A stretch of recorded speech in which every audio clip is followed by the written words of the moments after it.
Are you selling to your customers in a really efficient, effective selling process? Or are you concentrating on selling to them the way they want to buy? I'm Mark Boundy. I wrote Radical Value. I help customers become trusted experts for their clients. And that's not for everybody. You see, last week, I developed a video that talks a little bit about this, a customer willing to engage score. Customers are willing, according to CSO Insights and Sales Mastery, a bunch of research, and it's intuitively obvious that if a buying decision is new to me, new to my company, risky to me, or risky to my company, I want some advice in buying it. And I'm even willing to consult salespeople who are usually pretty crappy.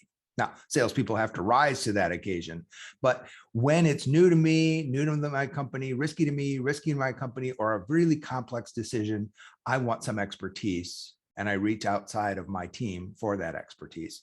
When I'm really familiar with it and it's not very consequential, I'm happy just defining my requirements, and I just want people to respond.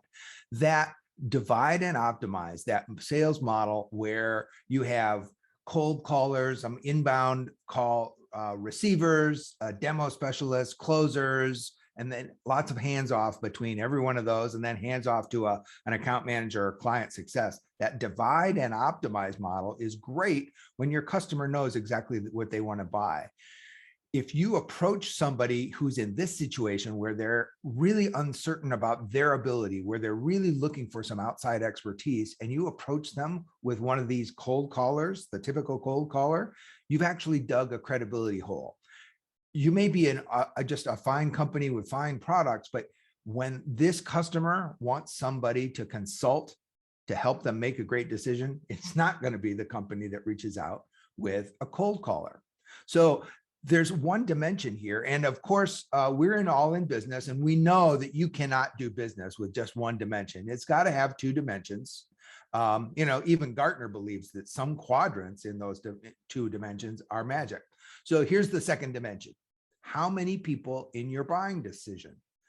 If it's very few or one person making the entire buying decision by themselves without consulting too many other people, you're over on this level.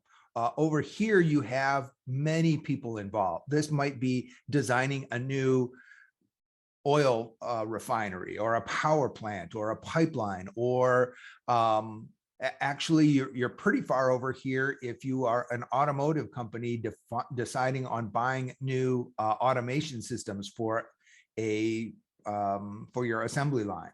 Every time I need a new welding station for one of the steps in my operation plan, there's lots and lots of engineers and manufacturing and quality and so forth. And so there's just a lot of people involved. So that is the second dimension.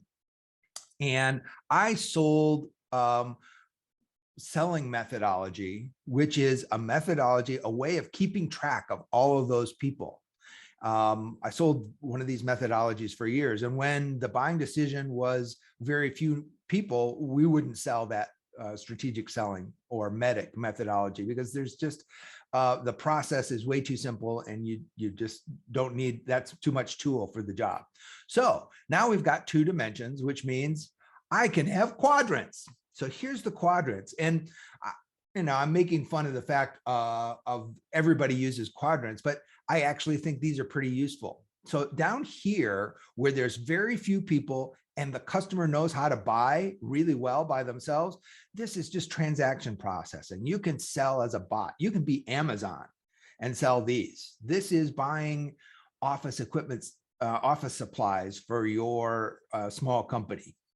You just need a catalog, and you just need to be really easy to do business with. Now, over here, the example I just used was an automotive company buying a new welding station in an assembly line. They've been buying welding stations for a lot of years, and they know exactly what the issues are and how to buy them, but there's just a lot of people. So as a seller of all this, you need to keep everybody on track. You need to track all of the cats, herd all the cats, understand the process, keep up with the process. The customer has a very structured buying process for buying it. It just has a lot of steps and a lot of people and a lot of proving tests. So you need to be able to be compliant with that.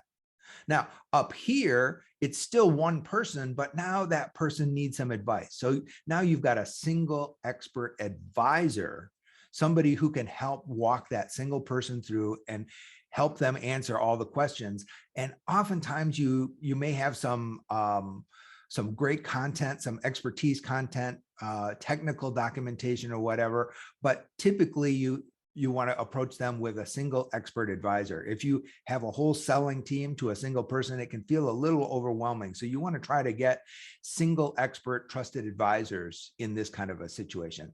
Over here, on the other hand, where you are selling, again, to lots of people with lots of specific individual expertise, you need to, sometimes that trusted advisor doesn't have all the expertise. It's great when you have expert to expert contact.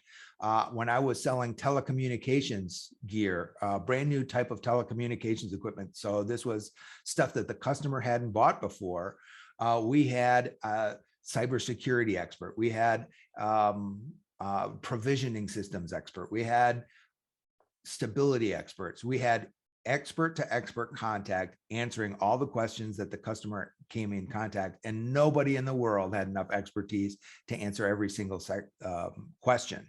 So we had an army of experts, an army of questioning experts on the customer side, and we had somebody organizing that entire process. So this is looks like a very different process than this, doesn't it? So this is all about how your customer wants to buy. How many people did they put in their decision team? How comfortable are they making the decision without any guidance? How much expertise are they willing to accept? Now, of course, so both of these are about the customer decision. So how the customer decides depends on how we want to sell. And back here, remember, we talked about this divide and optimize and how efficient it is. Still true, but remember that this kind of approach them with the average cold caller. If you approach these kind of people with the average cold caller and they want expertise, they'll say, I still need that expertise. You're just not it. I'm going to go to a competitor, or I'm going to go to a consultant.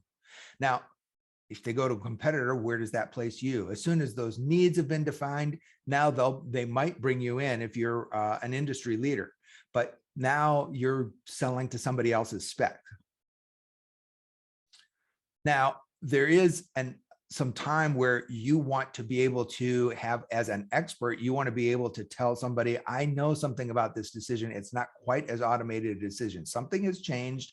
You need my advice to help you expand your needs and your needs requirements.